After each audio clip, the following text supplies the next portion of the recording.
নমস্কার, আপনাদের সঙ্গে রয়েছে আমি সৌম্য বন্দ্যোপাধ্যায়। আর আপনারা দেখছেন Bardhaman TV network. Bardhaman TV নেটওয়ার্কের দর্শকদের স্বাগত।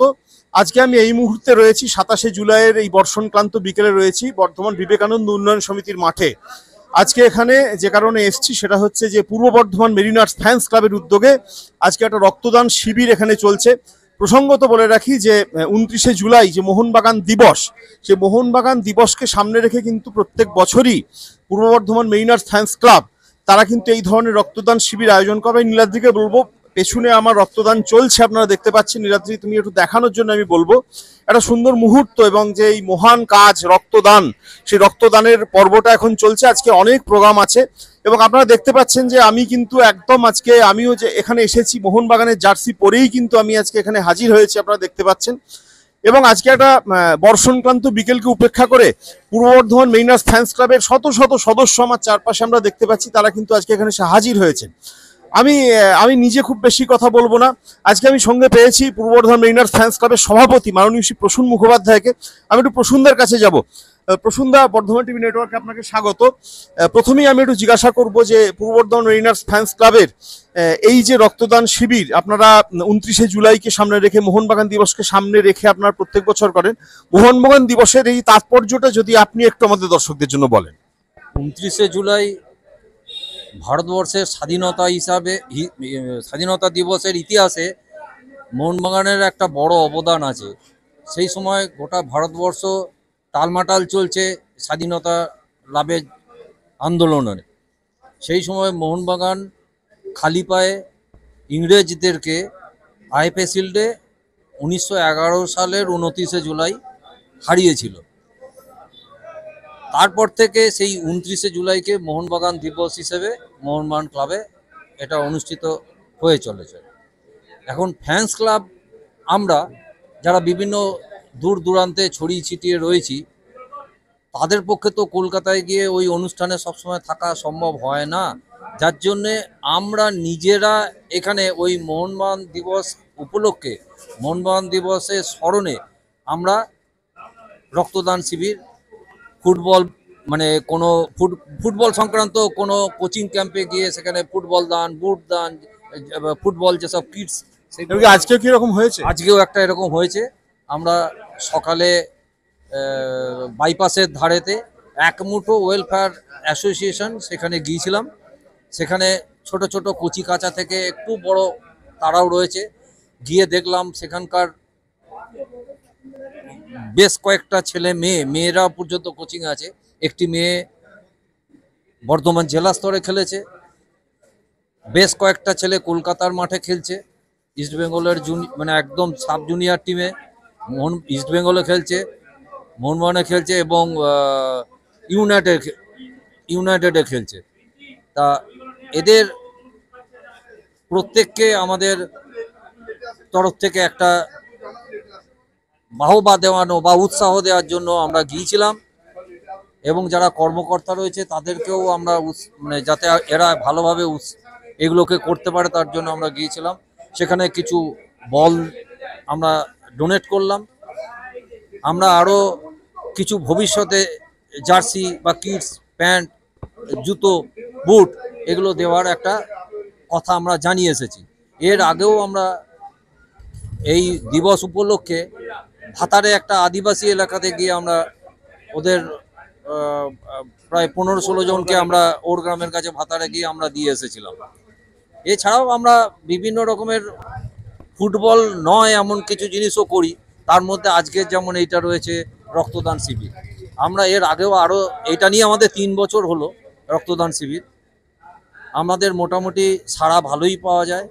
আমাদের বিকেলের দিকে এই অনুষ্ঠানটা মূলত হয়। 50 থেকে 70 জনের মধ্যে আমাদের টার্গেট থাকে। আজকে বর্ষা বাদলার ওয়েদার জানি না, যারা কথা দিয়েছিল তারা সবাই আসতে পারবে কিনা, তা চলছে আমাদের এটা।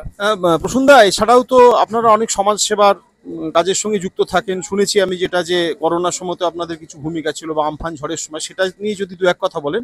আর কত সালে এই পূর্ব বর্ধমান মেরিনার্স ফ্যান্স ক্লাবের প্রতিষ্ঠা, কতদিন আপনারা কাজ করছেন, এটা যদি একটু বলেন।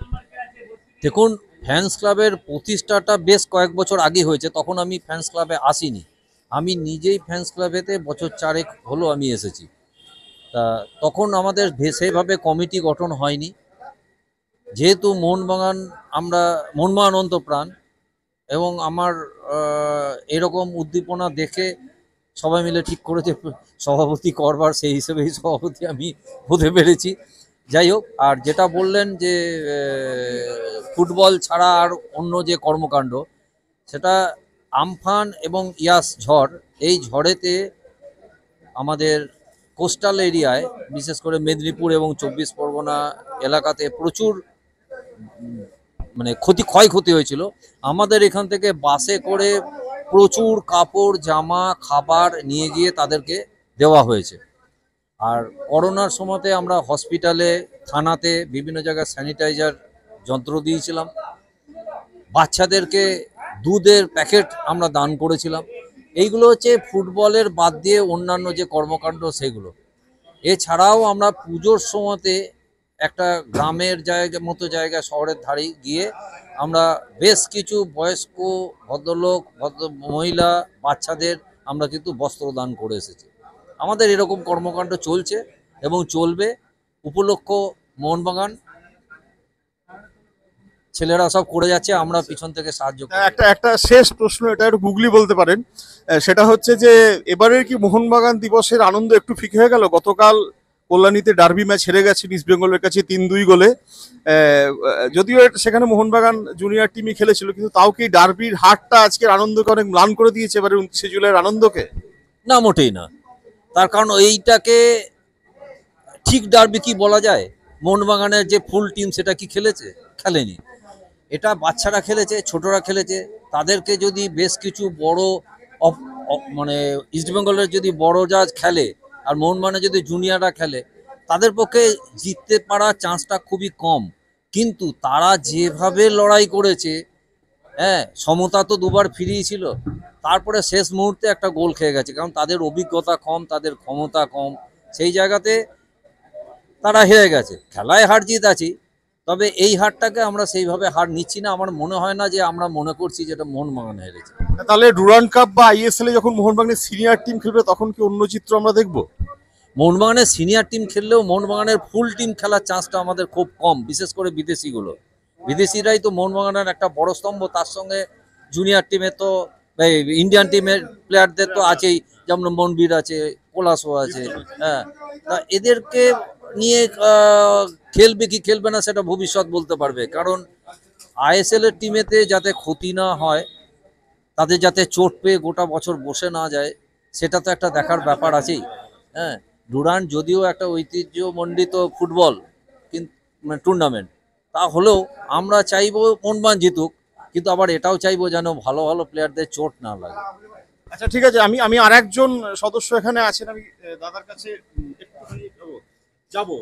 আজকে এসে এখানে কিরকম লাগছে? আমি কতদিন মোহনবাগান ফ্যান্স ক্লাবের এখানে পুরো জুনিয়র্সের মেম্বার। দেখুন, মোহনবাগান সমর্থক তৈরি হয় না, মোহনবাগান সমর্থকরা জন্মগ্রহণ করে।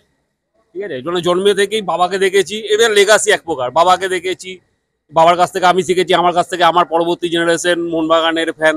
আমরা এইভাবেই চলে আসছি। আর পূর্ব বর্ধমান মেরিনার্স সায়ন ভাই একদিন এসে বললো, জয়েন হয়ে গেলাম। দাদাদের ভালোবাসাতে সবাই মিলে একটা আনন্দ করে মোহনবাগান একটা পরিবার, একটা বিরাট বড় বৃহত্তর পরিবার। আমার নিজের একটা পরিবারের বাইরেও এটা আমার বৃহত্তর বলে এই টিম স্পিরিটই আসো। আমি সঙ্গে রয়েছে, আমি একটু স্বাগতকে ডাকবো। স্বাগত, আজকে মোহনবাগান, আপনি দাঁড়িয়ে যাবেন, একটু দাঁড়িয়ে যাবেন আপনারা। আমি একটুখানি স্বাগতকে বলবো, স্বাগত, আজকে তুমি মোহনবাগান ফ্যান্স ক্লাবে অনেকদিন যুক্ত, আজকে রক্তদানও করলে। আমি এটা প্রসূনদাকেও জিজ্ঞেস করেছিলাম, এটা তোমাকেও জিজ্ঞেস করছি। আজকে প্রসূনদার কাছ থেকে আমরা শুনলাম যেটা, যে অনেক মোহনবাগানের কর্মকাণ্ড, এই রক্তদান শিবির, এইটা থেকে এইটা করে, মানে এই যে মোহনবাগানের জন্য রক্তদান, মানুষের জন্য রক্তদান, তোমরা আজকে অনুভূতি কিরকম? দেখুন, অ্যাকচুয়ালি রক্ত তো এমন একটা জিনিস যেটা তৈরি হয় না, মানে তৈরি করা যায় না, মানুষের জীবন থেকে আমরা দিতে পারি। তো আজকে স্পেশাল দিন আমাদের কাছে, তো সেখানে যদি আমার 300 ml রক্ত যদি কাউকে জীবন বাঁচায়, তাহলে এরা একটা মোহনবাগান হিসেবে গর্ববোধ করবো। একদম, এটাই এইখান থেকে আমাদের এই সৃষ্টি। প্রত্যেক বছর খেলা দেখতে যাওয়া আছে, আছে। আমি শেষ করব আমার আজকের এই পর্বটা, কিন্তু প্রসূনদাকেও জিজ্ঞেস করছিলাম যেটা, আমি সেটাও একটু তোমাকেও জিজ্ঞেস করি, যে ইস্ট বেঙ্গল নাচছে, কালকে তারা ডার্বি জিতেছে, কি বলবে? এবং বছরে বছরে হয়তো এক দুটো জায়গায় যেতে তাদের কাছে ওটা অভ্যাস নয়, আমাদের কাছে জেতাটা অভ্যাস। সুতরাং ওটা একটা জিতলাম একটা খেলাম কোনো ব্যাপার নয়, খেলায় হার জিত আছে। আমরা আগেও দেখেছি ডুরান্ড কাপে একটা বুলবান নাচ দেখেছি, কিন্তু কাপটা আমরাই পেয়েছিলাম। আইএসএল সিলটা আমাদের মানে আইএসএল এ কি অন্য চিত্র দেখা যাবে? একদম, হয়তো এখানেও দেখা যাবে, খেলা এখনো বাকি আছে, খেলা এখনো বাকি আছে। ঠিক আছে, আজকে হ্যাঁ সবাই মিলে তোমাদের আবেগটা একটু যদি আমাদের দর্শক, আমাদের আবেগ একটাই, আমাদের আবেগের রং একটাই, জয় মোহনবাগান, জয় মোহনবাগান। জয় মোহনবাগান। আপনারা দেখতেই পেলেন যে এখানে কিন্তু উৎসাহ উদ্দীপনার কোনো ঘাটতি নেই। মোহনবাগান দিবসকে সামনে রেখে একদম একটা সুন্দর পরিবেশের মধ্যে আজকে রক্তদান শিবির ঘটলো এবং রক্তদান শিবির যে রক্তদান নেওয়া হচ্ছে, রক্তদান করছেন অনেকে, বোধহয় মোহনবাগান নামের এটাই বোধহয় ঐতিহ্য। আমরা আর একবার দেখাতে বলবো নীলাদ্রি যা রক্ত দিচ্ছেন, এখন অনেকেই আছেন। নীলাদ্রি যদি তুমি একটুখানি দেখাও, আমি তোমাদের বলবো। কিন্তু দিনের শেষে এইটাই বলবো যে মোহনবাগানের মধ্যে একটা ঐতিহ্যবাহী ক্লাবকে সামনে রেখে, মোহনবাগান দিবসকে সামনে রেখে আজকের যে রক্তদান শিবির সেটা এরা করে চলেছেন এবং মোহনবাগানের নামটা নিয়েই কিন্তু এরা এগিয়ে চলেছেন। আমরা শুনলাম প্রসুন্দর কাছ থেকে, সবার কাছ থেকে শুনলাম, স্বাগত মাঝিলের কাছ থেকে আমরা শুনলাম। অনেক ধন্যবাদ বর্ধমান টিভি দর্শকদের। আমরা আরেকবার যাব, আর একজন আমার সঙ্গে আছেন। আজকের অনুভূতিটা যদি একটু বলো ভাই। দ্বিতীয়বার এই নিয়ে আমি দ্বিতীয়বার রক্তদান করলাম। 29, আমার নাম অন্তিম অধিকারী। দ্বিতীয়বার আমি এই মোহনবাগান দিবস উপলক্ষে রক্তদান করলাম, তো ভীষণ ভালো লাগছে। একজন মোহনবাগানী হিসেবে কথাতেই আছে রক্তদান জীবনদান। তো এই যে আমি সংকল্প নিয়েছি যে প্রত্যেক বছর আমি রক্ত দেব, তো খুবই ভালো লাগছে। অনেক ধন্যবাদ অন্তিমকে অনেক ধন্যবাদ। আপনারা দেখছেন বর্ধমান টিভি নেটওয়ার্ক। চোখ রাখুন বর্ধমান টিভি নেটওয়ার্কের সঙ্গে, আরো খবরের আপডেটের সঙ্গে। অনেক ধন্যবাদ।